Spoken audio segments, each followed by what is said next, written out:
arranco ahora. Bien, entonces, ¿cómo se calculan estas geometrías de las elipses de error? Esto más o menos ya creo lo habrán visto en cálculo de compensación, pero todo este análisis se realiza a través, o todo este cálculo a través del análisis de la matriz de cofactores, donde cada elemento que interviene en esa matriz, o algunos de esos elementos que intervienen, nos permiten calcular el semieje mayor, sería semieje mayor, no sé si ven el puntero, si no, acá por ahí se ve más, semieje mayor, semieje menor y azimut del semieje mayor. Esos son los tres parámetros necesarios para caracterizar una elipse de error en el espacio, en este caso, espacio planimétrico, que es lo que estamos definiendo. Entonces, esta es la metodología de cálculo, donde no quiero entrar en la variable tan matemática o en el desarrollo matemático, pero había que resolver una cuadrática y te terminaba dando los semiejes y con esto te terminaba dando el azimut. Entonces, ¿cómo hacemos para llegar a esta matriz de cofactores? Esta matriz de cofactores la podemos obtener a partir de la aplicación del criterio de mínimos cuadrados. ¿Con qué particularidad? Donde vamos a poder construir la matriz A de diseño, o la matriz de coeficientes, como generalmente se le llama, la matriz X o de incógnitas, la matriz L de observaciones y la matriz P con los pesos, donde la particularidad que vamos a tener en este caso va a ser que no vamos a poder, mejor dicho, no vamos a medir nada de entrada, o sea que la matriz L de observaciones no va a estar disponible, y por lo tanto todo este término de acá no lo vamos a poder calcular, porque al no tener la matriz L de observaciones definida, todo esto nos va a quedar sin calcular. Ok.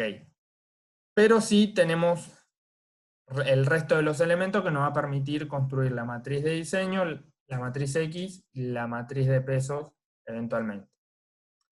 Donde tampoco va a ser necesario tener la matriz L, sino tener esta parte que es lo de A traspuesta P por A. Veamos a qué queremos llegar con todo esto. De la aplicación del criterio de mínimos cuadrados, nosotros tenemos cualquier ecuación de esta pinta que se pueda construir como A traspuesta P por A por X igual a A traspuesta P por L. Sabemos hasta el cansancio que se puede definir la matriz X a partir de esto, de la inversión de la matriz A traspuesta P por A y de la matriz multiplicado por la matriz A traspuesta P por L. Y como resultado, o como desprendimiento de este resultado, podemos armar la famosa matriz covarianza, que se obtiene a partir de multiplicar A traspuesta P por A, la inversa, por el sigma 0 al cuadrado. No quiero entrar, obviamente, en todo el detalle, es inevitable, sí o sí, recurrir a algunas letras, pero la idea no es confundirlo numéricamente o mejor dicho con letras, que es aún peor, sino es para que se entienda el concepto. Entonces, recordemos qué significa el sigma cero. El sigma cero es la raíz cuadrada de la suma de los desvíos al cuadrado dividido n menos r. Que acá es donde, no sé, alguno preguntaba anteriormente si era n menos 1 o n menos r. Que también lo podemos desarrollar o reescribir matricialmente como B traspuesta P por B. Esto es equivalente a esto. Y esto es lo que vendría a ser necesario para poder definir la matriz covarianza. Esto se conoce como, el sigma cero se conoce como el error medio de la unidad de peso, y lo que acompaña al sigma cero al cuadrado, es decir, A traspuesta P por A, la inversa, esa es la famosa matriz de cofactores. Que si se fijan, la matriz A la podemos definir, porque va a depender de las ecuaciones de observación que nosotros tengamos. La matriz de peso la podemos definir porque inicialmente la podemos tomar con los errores que tengamos de base o errores a priori. Y la matriz A traspuesta la podemos deducir a partir de la matriz A, con lo cual, si las condiciones geométricas o de dimensiones de la matriz se dan, y el producto matricial de todo eso es inversible o invertible, entonces podemos determinar la matriz de cofactores. Y fíjense que no vamos a poder determinar la matriz covarianza sin medir, porque para determinar el sigma cero va a ser necesario definir los desvíos. Si ustedes se acuerdan que el desvío se definía como A por X menos L, entonces si no tenemos L no vamos a poder definir los desvíos y por lo tanto no vamos a poder determinar el sigma cero. ¿Me van siguiendo hasta ahí cómo es todo el hilo conductor? O sea, aunque parezca una sutileza y que la matriz covarianza se determina a partir del sigma cero al cuadrado por la matriz de cofactores, si no medimos este sigma cero no vamos a poder determinarlo y por lo tanto no vamos a poder determinar la matriz covarianza. En los sucesivos años que venimos dando la materia, el error es recurrente, o sea, tratar en forma equivalente la matriz de cofactores y la matriz de covarianza, y en realidad hay un paso abismal entre una y ella.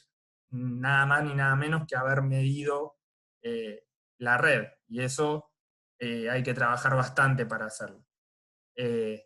Básicamente entonces el sigma cero lo que hace es ecualizar la matriz de cofactores para que se interpreten los elementos interiores de la matriz covarianza para poder extraer información estadística real de medición de los elementos o de las ecuaciones de observación que nosotros hemos incluido en el sistema y que hemos medido.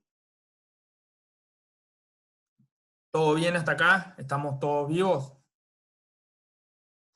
Sí, sí. Sí, todo bien. Sí, todo bien.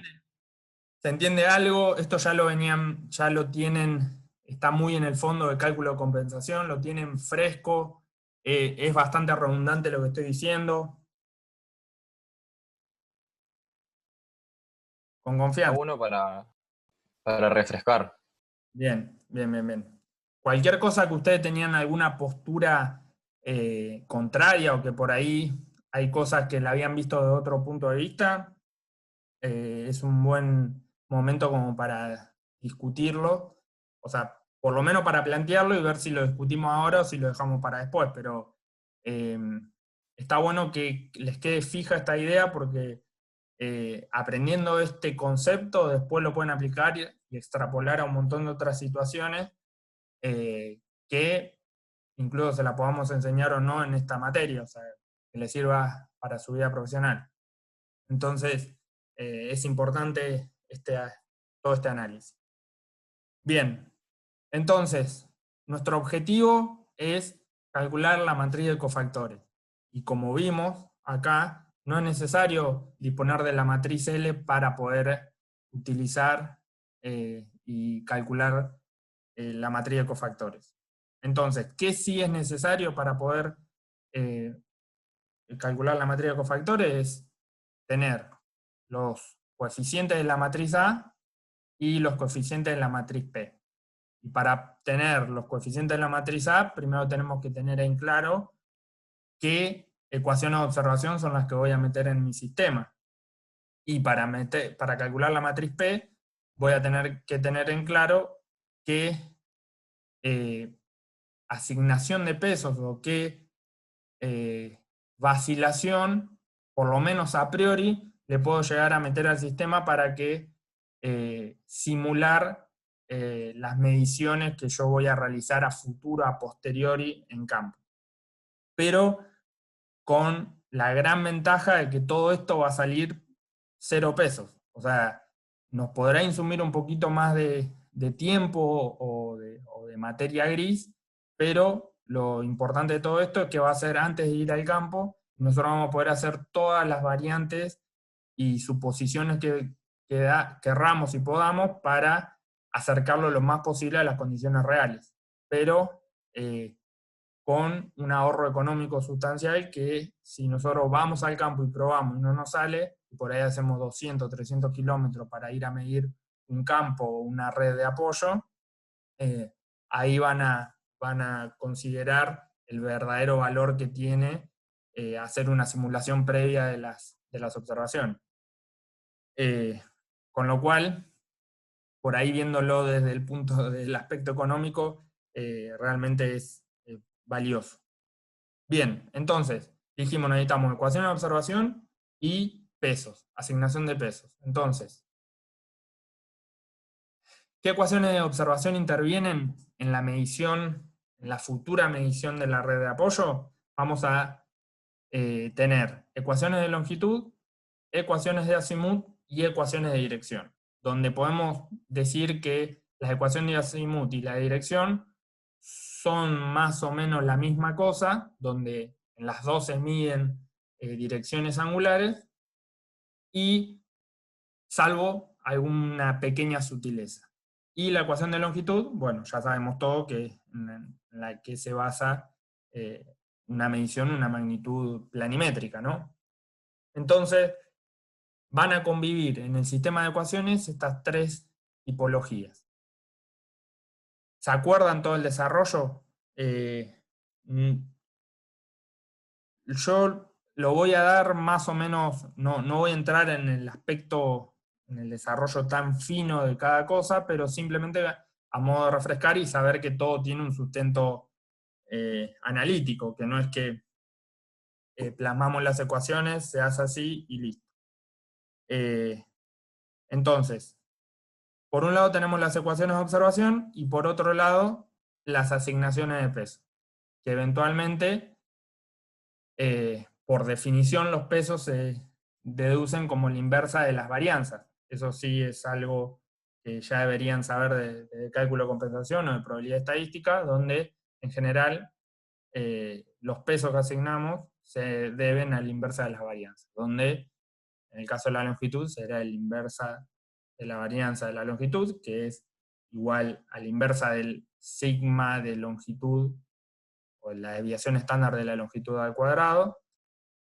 La dirección es la desviación de la dirección al cuadrado, y la del azimut tiene una particularidad que tiene la mitad del peso que la ecuación de dirección, porque se supone que para determinar un punto o una dirección desde un punto que define un azimut, tenemos que hacer sí o sí dos observaciones. Por más de que en campo realmente no hagamos esas dos observaciones, ya sea para mirar a un punto con un azimut conocido o mirar a un punto con coordenadas conocidas, vamos a tener que hacer algún tipo de análisis y eventualmente medir esa dirección con el doble, con la mitad de peso que una ecuación de dirección convencional.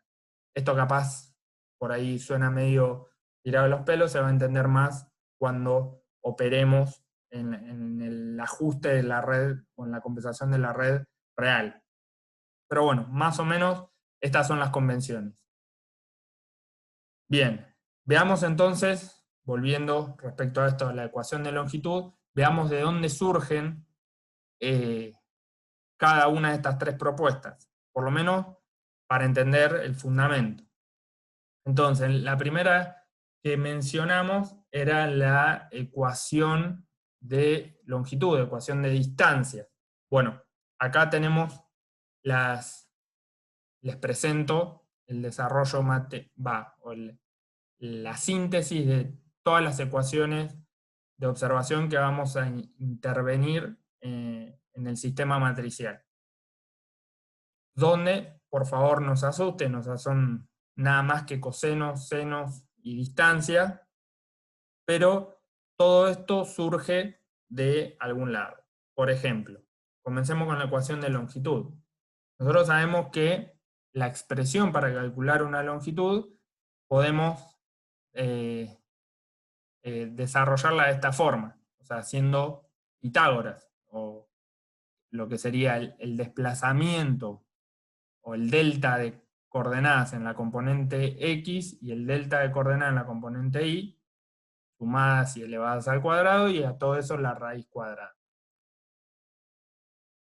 Con lo cual, podemos ver que si bien están explícitas las variables o las incógnitas, como lo son la coordenada del punto A, del punto B, tanto en su componente planimétrica X como en la Y, están explícitas, pero no son lineales.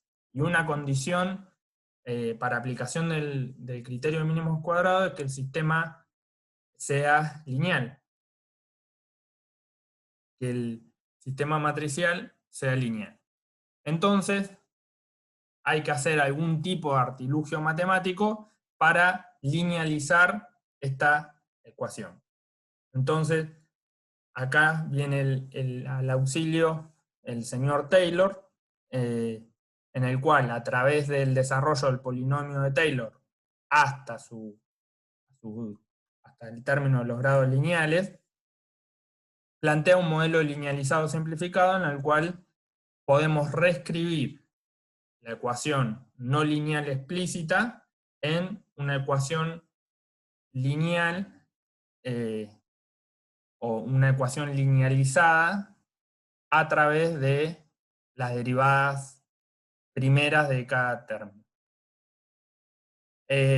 Pero todo esto tiene un daño colateral. O sea, ahora el problema se reescribe. Ya si bien las incógnitas siguen siendo la misma, o sea, no vamos a saber las coordenadas planimétricas ni del punto A ni del punto B, ahora no van a ser las incógnitas explícitamente las componentes X y Y, sino desplazamientos de esas componentes respecto de una posición aproximada.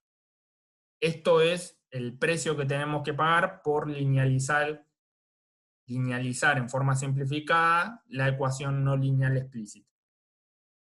¿Me siguieron hasta ahí? Sí, sí, sí. Bien, perfecto. Disculpen si todo esto es un trabalengua, pero al final todo tiene su porqué y el sentido. Entonces, toda esta ecuación de acá arriba se reescribe como lo que está recuadrado acá abajo, donde los términos A, B, y C y D son estos. Esto surge, esto hay que por ahí reflotar y agarrar alguna tablita de integrales, espero que las tengan bastante empolvada, porque ya probaron hace bastante análisis. Pero bueno, básicamente derivando parcialmente esta expresión respecto de cada una de las componentes, respecto de XA, IA, XB e IB, tenemos estas derivadas, donde todos más o menos tienen la misma pinta, y si lo simplificamos y nos damos un poco cuenta, estos choclos que están acá, bueno, que ustedes no ven acá en la mano, pero por ahí pueden llegar a ver el cursor, todos estos choclos que figuran en estos términos intermedios pueden reescribirse por algo más simplificado, como lo ven al final de cada ecuación, en cada derivada parcial. Y todo esto se simplifica sencillamente analizando este grafiquito. Donde nosotros tenemos un punto A y un punto B, un azimut respecto de la dirección del norte, y tenemos un azimut phi, dos puntos A y B, una longitud y una correspondiente delta X y un delta Y. Con lo cual, si ahora reescribimos esos términos A, B, y C y D, vamos a ver que rápidamente podemos deducir de que este delta X sobre L a 0 que vemos acá, por ejemplo en el caso de la delta X sobre L a B, se puede reescribir como coseno negativo del ángulo, del azimut. ¿Por qué? Porque si nosotros tenemos el delta X, el cursor se ve, ¿no? ¿O hace falta que ponga el puntero láser? No, se ve el Ah, cursor. se ve. Cursor, perfecto. Entonces, si nosotros reescribimos el delta X acá y tenemos esta distancia, si nosotros le calculamos el coseno, que el coseno no es otra cosa que opuesto sobre hipotenusa, podemos decir que delta X sobre la hipotenusa, que es la distancia LAB, se reescribe como el coseno. Como la derivada resulta con signo negativo, entonces esto te queda como el coseno. Con sentido análogo podemos hacer lo mismo con el delta I, nos va a quedar adyacente sobre hipotenusa, y vamos a tener el menos seno y así sucesivamente. Con lo cual, este esquema muy simplificado, esta figura de análisis nos permite deducir esto, que en principio parecía complejo, a unos senos y cosenos, donde acá se reescribe y ya no va más respecto de un azimut conocido, sino de un azimut aproximado. Por eso es que está el A0B0, porque necesita de cierta información inicial, justamente por esta linealización forzada que le metimos haciendo el desarrollo de Taylor hasta sus términos lineales. Bien, entonces como resultado de todo esto, surge la expresión que mencionaba al principio, la primera de estas, la reescribo acá. Entonces va a ser menos coseno del azimut aproximado por el delta de XA menos el seno y así sucesivamente. Y acá, fíjense que del término izquierdo de la ecuación de la igualdad, acá aparece una longitud aproximada, con lo cual es parte también de una información inicial y adicional que necesitamos determinar. Bien, esta es la primera ecuación de longitud. Con respecto a la ecuación de azimut, nosotros sabemos que el azimut lo podemos obtener a partir de la relación trigonométrica de la tangente, donde si hacemos, viendo en este mismo esquemita simplificado, delta i sobre opuesto sobre adyacente, delta x sobre delta y, vamos a obtener la tangente del ángulo AB, o delta y o delta x, de acuerdo a cómo tomemos el signo. Acá en este caso, mejor dicho, la orientación de los ejes. Entonces, Una consulta, Hernán, sí, en lo anterior. Cuando sí, hablas de X e Y sub 0, acá phi sub 0, de B sub 0, sí, cuando es el 0 es porque es aproximado. claro, Es el ese. cero es O tu sea, no es el parámetro. que medimos, porque justamente no vamos a medir. Exactamente, es algo aproximado en el cual vos estás simulando que más o menos tiene que andar por ahí tu azimut, que no va a ser coincidente evidentemente con lo que vas a medir, porque si no, ¿para qué irías a medir? Pero Claro, tal cual. valor aproximado para poder justamente simular la red planimétrica. Ok, y ahí tenemos lado AB menos lado A sub 0, B sub 0. El lado AB Sí, no se puede saber hasta que vayas a medir. el lado AB sí se puede, Claro. y eso lo vamos a ver en un ratito. Si me das unos minutos, Perdón, me adelanté. así que, bien. Entonces, del mismo modo, tenemos la tangente de AB, que va a ser delta I sobre delta X, o delta X sobre delta Y, de acuerdo a la orientación de los ejes. Y volvemos a lo mismo, o sea, no, es una función no lineal explícita y por lo tanto hay que linealizarlo con el de Taylor. Si recordamos, la derivada de la tangente es 1 sobre el coseno al cuadrado del ángulo, entonces nos queda algo así, y por lo tanto planteamos de nuevo un A, B, C, D y D en función de las 4 incógnitas, que ahora ya no son, repito, no son más las coordenadas planimétricas, sino incrementos respecto a esa posición aproximada inicial. Volvemos a reescribir y hacer la misma el mismo artilugio que antes, intentamos ver qué se puede utilizar de la identidad trigonométrica o de las relaciones trigonométricas, y nos quedan A, B y C de esa forma, y consecuentemente nos queda reescrito la ecuación de Azimuth como los términos que vemos acá, con los signos que también definimos acá. Bien, y por último tenemos la ecuación de dirección, que simplemente es un restyling de la ecuación de Azimuth, donde, nuevamente nos estamos quedando sin tiempo, 10 minutos, donde puede pensarse a la ecuación de dirección como un caso similar a la ecuación de Azimuth, pero donde al medirse desde un punto con coordenadas planimétricas desconocidas, necesitamos determinar una incógnita más, que es la dirección del origen del limbo del instrumento utilizado, que comúnmente se lo determina como ASOL, Azimuth del origen del limbo. Entonces, si pensamos que este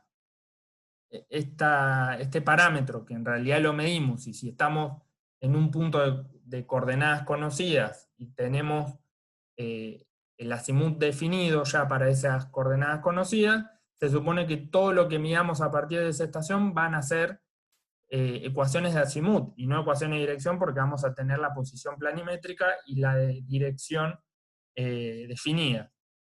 Si nosotros pensamos que ese phi AB se puede reescribir como la dirección, lo pongo de esta forma. Si nosotros pensamos que este phi AB se puede describir como la dirección que yo mido a un determinado punto AB, más este término lo paso para acá, y digo que ese phi AB es la dirección medida al punto AB, más el azimuth de origen del limbo para ese punto, que para el caso de la ecuación de azimuth, ese valor es conocido, y como del lado derecho, disculpen, del lado derecho van las incógnitas y del lado izquierdo lo medido o lo conocido, entonces si yo en la ecuación de dirección conozco cuál es el azimuth del limbo por estar parado en un punto de coordenadas conocida, entonces no tendría nada que hacer del lado derecho, como está planteado el desarrollo acá, sino tendría que ir del lado izquierdo. Y eso, entonces, si sumamos la dirección más el ASOL, te da como resultado el azimuth phi AB. Pero en este caso podemos plantearlo como que no lo conocemos, y al no conocerlo, esto se reescribe como una incógnita adicional, y por lo tanto vamos a tener una dirección que está medida, pero no vamos a saber qué orientación va a tener respecto del origen, el azimuth total de toda la red. Entonces, prácticamente es lo mismo que acá, simplemente que se asocia a una ecuación adicional. Con eso tendríamos las tres ecuaciones, o el caballito de batalla para armar el sistema matricial, y proceder a la construcción de la matriz A por el momento.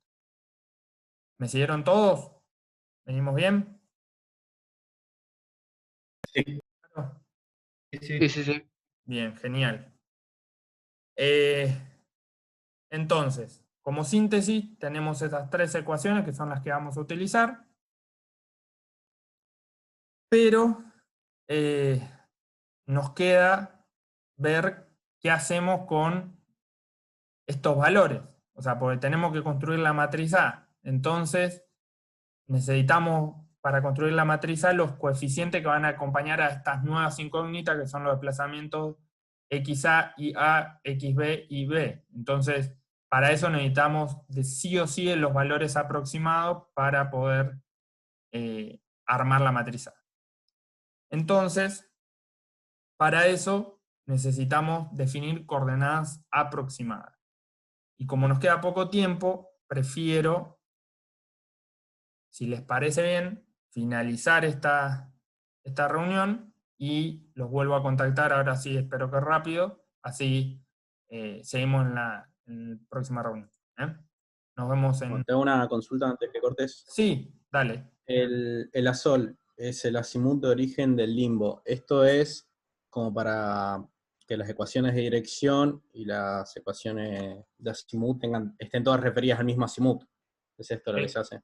Exactamente, porque, o sea, si vos partís, vos para el caso tuyo, si vos ya partís del PT04, donde para vos es visible y tiene azimut conocido, como lo definieron en clase en su año correspondiente, vos ahí es fácil porque tenés el PT04 y un azimut definido que 130 grados, por ejemplo. Entonces, si vos medís el ángulo del PT05 al PT03, no sé, más siguiendo, entonces si el ángulo lo medís y tenés el azimut del lado PT04, PT05, entonces podés deducir el lado, el ángulo o el azimut del PT04, PT03. Pero a medida que vos te vas alejando de la estación, ya no resulta tan trivial considerar si esa ecuación, cómo determinar esos azimutes para que sea todo el mismo azimut desde el punto de arranque hasta otro punto de arranque en caso de que vos consideres de que tu red tenga más de un punto fijo, por ejemplo. Entonces, de esa forma, el ASOL vos lo dejás libre y te lo calcula para que sea todo consistente, respetando las condiciones iniciales, que era lo del, en el caso nuestro, el PT04 y el azimut PT04, PT05.